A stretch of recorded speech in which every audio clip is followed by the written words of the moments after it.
Welcome back to Jim's Well Done Guitars. I'm Jim Fusco, and here we have another episode of the Guitar Bucket List. And today we are featuring my Epiphone SG Prophecy. Now, I don't really profile as the kind of person that they were marketing to when they were making the Prophecy series, just because I don't play that kind of hard rock. But there's something undeniable about the look of this guitar. It is absolutely gorgeous, first and foremost. The color is amazing. The way that it's like that flame maple veneer on the top of an SG is also amazing. It's got these really cool inlays. They're kind of like a fake mother of pearl, but with a real abalone that's been dyed to match the body color. It has my absolute favorite, the Les Paul Custom headstock emblem, which is really nice on this one here. And it has the new Epiphone headstock, which I also really love. I have a lot of Epiphones and love the way that this looks now. One of the features that this has that checks off something on the bucket list is the locking tuners. This is my first set of locking tuners. These are Grovers, and really like those. And then the other big feature that this thing checks off the list is the Fishman Fluence pickup system. I cannot tell you how much I love this, especially for recording. There is no noise at all. The pickups sound unbelievably good, and there are 3 different voicings. A standard kind of like classic version of a humbucker, like a PAF sound. There's the kind of more modern humbucking PAF sound. And then there's the kind of single coil, more of a Stratocaster-like sound. And you know what? Personally, I think it pulls off all of them amazingly. Definitely one of the best sounding guitars that I have, and just love recording with it. The look of it is really great. You know, it's got kind of like a satiny, semi-gloss feel to it. It feels really nice. It's got this brushed nickel hardware that I also really love. It's got an interesting neck profile. It's thicker at the lower section here, so it's just got more meat to it, but kind of thin towards the top or the high strings. And, so I guess it's supposed to just, model, kind of fit your hand a little better. Overall, I would say that it definitely is on the thinner side. I like thinner neck guitars. I don't like the baseball bat or anywhere even close to that. I think the 59 is about as much as I'll go, and even then, it's still a little too big for my taste. It just seems to be easier and doesn't get in the way when it's a thinner neck. This guitar here is lightweight and easy to kind of, just get around. And one of the cool things was I actually purchased this from Guitar Center. It was a used model, but in perfect condition. And it came with an Epiphone hardshell case. So not only did I get what I thought was a really good deal for the guitar itself, but it was like getting the hardshell case for free, which made it an even better deal. And I think that's kind of a feature of the whole collection, actually. It's just being opportunistic about what it is that I'm buying the right thing at the right time, and hopefully checking off a couple things on the bucket list. And that's what this whole experiment is about here.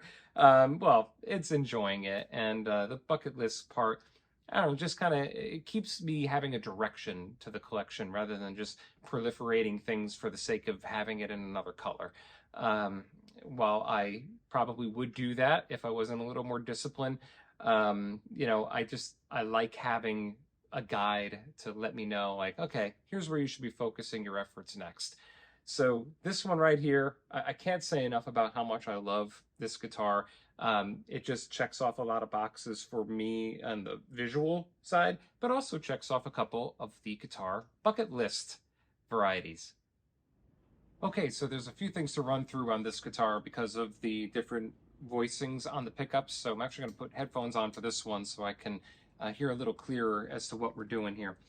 So what we're going to do first is go with the neck pickup here, and when both knobs are pushed in, that is the high gain, so kind of like the more modern voicing of a humbucker.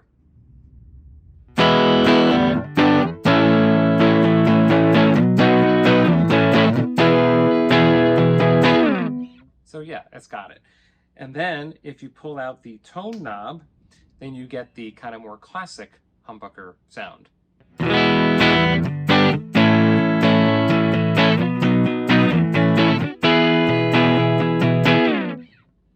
Right?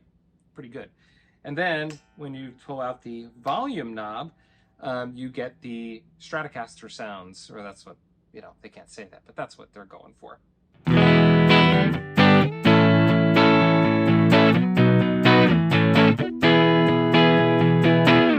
See, it doesn't, to me, like I've had coil splitting before or coil tapping, it always sounds thin. Not this. That's exactly what a Strat sounds like, at least mine. I have a deluxe player Strat, and I just love it.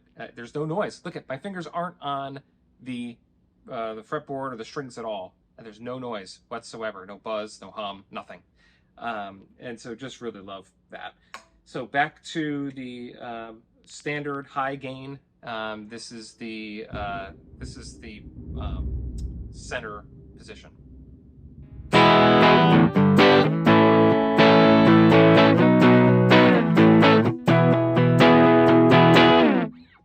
Okay, and now for the PAF sound.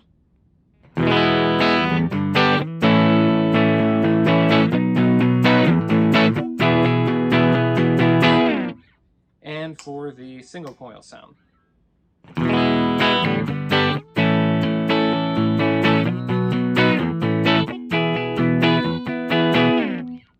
Okay, and now for the bridge position, high gain.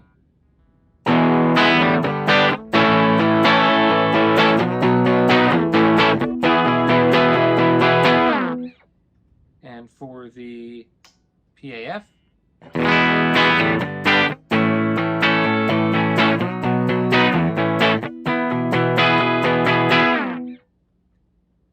And single coil. I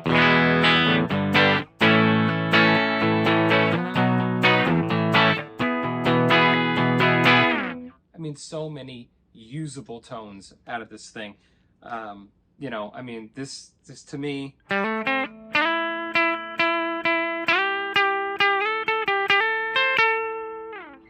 And then back to the high gain.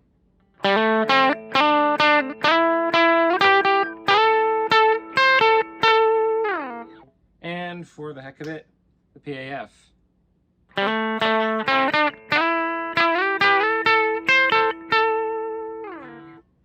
Just really love this guitar. At the end of episode 3, the Epiphone Prophecy SG was able to check 2 items off of the guitar bucket list because locking tuners were already checked off by the Gretsch Sparkle Jet.